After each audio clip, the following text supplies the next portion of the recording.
During my visit here, I particularly look forward to our signing of the Millennium Challenge Compact Agreement. This is a vote of confidence on our commitment to reduce poverty, generate revenues through our tough campaign against graft and corruption, and to modernize our infrastructure. As you may know, the Millennium Challenge Corporation, or MCC, awards grants only to countries which rule justly, promote economic freedom, and invest in their people. With keen interest, we note the Obama administration's focus in negotiating a regional Asia-Pacific trade agreement known as the Trans-Pacific Partnership Agreement. Envisioned as a platform for economic integration across the region, the TPP countries would be in the best place to become the region's leading hub for trade, investment, and growth. The Philippines aims to engage the U.S. in a joint trade initiative that would serve as mutual building blocks for our eventual participation in the Trans-Pacific Partnership.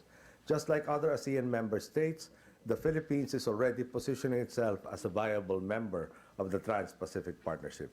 We seek U.S. support for this as we recognize its leadership role as host of the APEC in 2011.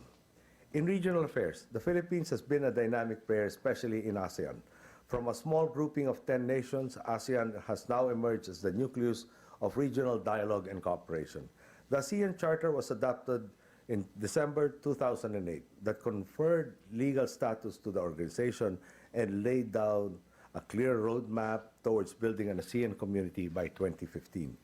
A Philippine initiative was the inclusion of a provision in the Charter calling for the establishment of a human rights body called the ASEAN Intergovernmental Commission on Human Rights.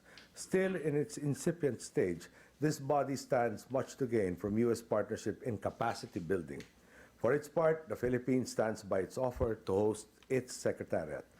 On human rights protection and promotion, we look forward to greater cooperation with the U.S. as the Philippines, once again, endeavors to be the citadel for human rights, democracy, and good governance in our own region. Right now, the Philippines is the nexus for the ASEAN-U.S. relations as country coordinator. Fulfilling this mandate has been benefited by the renewed interest of the U.S. in Southeast Asia. President Obama's vow in 2009 to be a Pacific president generated excitement in our region. Prior to this, most countries in the region felt that they have become mere blips in the American radar screen as Washington, D.C. focused on the Middle East, particularly on Iraq. Perhaps the strongest signal of re-engagement with Southeast Asia was the U.S.'s accession to the Southeast Asian Treaty of Amity and Cooperation. President Obama was also the first American president to meet with ASEAN leaders in the first ASEAN-U.S. summit in Singapore of last year. These augur well for the broadening and deepening of ASEAN-U.S. interactions at an accelerated pace. Our second ASEAN-U.S. summit tomorrow will reinforce this new era of ASEAN-U.S. relations. The U.S. is a major trading partner of ASEAN. ASEAN, in turn, has been one of the fastest-growing export markets and host of U.S. investments. The Philippines would like to see the enhanced implementation of the ASEAN-U.S. Trade and Investment Framework Arrangement. An economically viable and strong ASEAN facilitates stability and prosperity, and the TIFA is a vital tool for economic growth, job creation, and improved welfare of our peoples.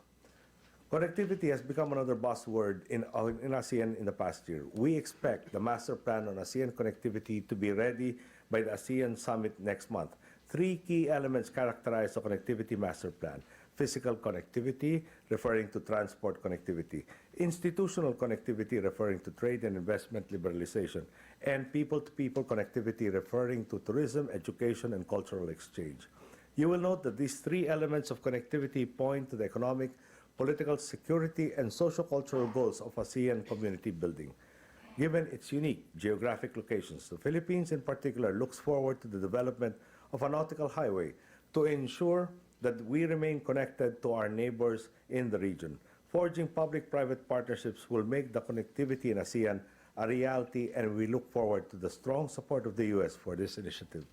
At the ASEAN Ministerial Meeting and ASEAN Regional Forum in Hanoi last July, the South China Sea issue was discussed. The Philippines welcomed Secretary of State Hillary Clinton's statement in the forum that while the U.S. takes no sides on the disputes in the South China Sea, The claimant states should resolve their disputes through a collaborative diplomatic process and in accordance with international law. The Philippines and the U.S. share the need to maintain unimpeded maritime commerce and navigation. The Philippines believes that it is in the best interest of the region to transform this potential flashpoint into a zone of peace, friendship, freedom, and cooperation through sustained consultation and dialogue. A most pressing phenomenon that confronts and threatens humankind today is climate change. The Philippines has a very negligible carbon footprint. It produces only 1/3 of 1% of the global greenhouse gases. Yet it is in the UN's roster of top 12 countries most vulnerable to climate change. 2 devastating typhoons hit us last year, and damage to our crops and property was equivalent to 2.7% of our gross domestic product. That is why, in climate change negotiations, we have been calling for deep and early cuts in the greenhouse gas emissions of developed countries.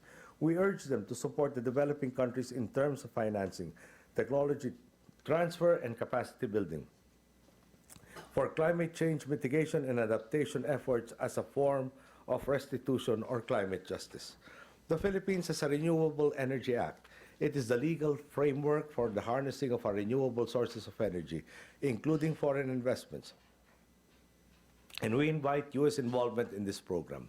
We also appreciate the U.S. aid's promotion of clean energy technologies in the Philippines, modest beginnings for our goals towards green growth and green economy. The world looks up to the U.S. leadership in climate change negotiations and in putting in place an international framework on climate change. Still within the auspices of the United Nations, the Philippines steered the crucial negotiations of the 2010 Review Conference of the Nuclear Non-Proliferation Treaty last May here in New York. As president of that conference, the Philippines helped revive the moribund NPT. It helped garner consensus towards a comprehensive approach to nuclear disarmament, nuclear non-proliferation, and the peaceful uses of nuclear energy. After a month-long intensive negotiation, a 64-point action plan was adopted. This was both historic and unprecedented. More daunting challenges lie ahead. The Philippines and ASEAN will continue to stress the importance of the Southeast Asian Nuclear Weapons-Free Zone Treaty in preserving peace and security in the region. We strongly urge the nuclear weapon states to accede to its protocol. We laud the U.S.'s own disarmament efforts. We are encouraged by the success of the U.S.-Russia START talks this year on the reduction of their nuclear arsenals. The holding of the Nuclear Security Summit in Washington, D.C. in April also provided a favorable environment for the success of the NPT Review Conference. This year is the International Year of Diversity. The Philippines hosts the ASEAN Center for Biodiversity and is a founding member of the Coral Triangle Initiative, along with Indonesia, Malaysia, Timor-Leste, Papua New Guinea, and the Solomon Islands. A triangle which is home to 75% of all known coral species, 3,000 species of fish, including tuna and other marine resources. With a high level of biodiversity, the Philippines is among 18 mega-diverse countries. The Philippines is of the view that development and poverty alleviation are benefits derived from biodiversity. For this reason, the Philippines is committed to biodiversity conservation and to the attainment of the objectives of the Convention on Biological Diversity.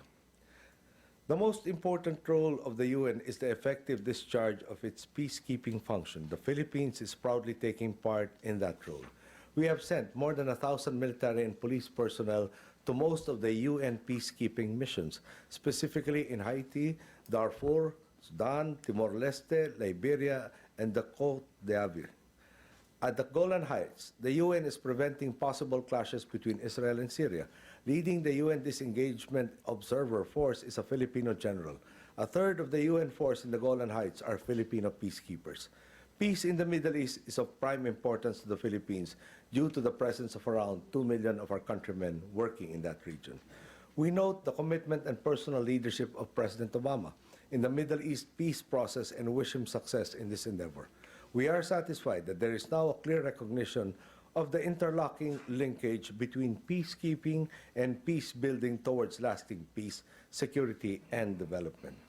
In closing, allow me to share with you President Obama's observation about the Philippines. He said, and I quote, The Philippines punches above its weight in the international arena, close quote. Indeed, we have high aspirations in our foreign relations. We believe that in the increasingly globalized and interdependent world, national goals and objectives are served by partnerships and collaboration with friends abroad. Our engagements with the rest of the world will always be at the service of our aspiration to build a vibrant nation. Thank you for your patience and good afternoon to all.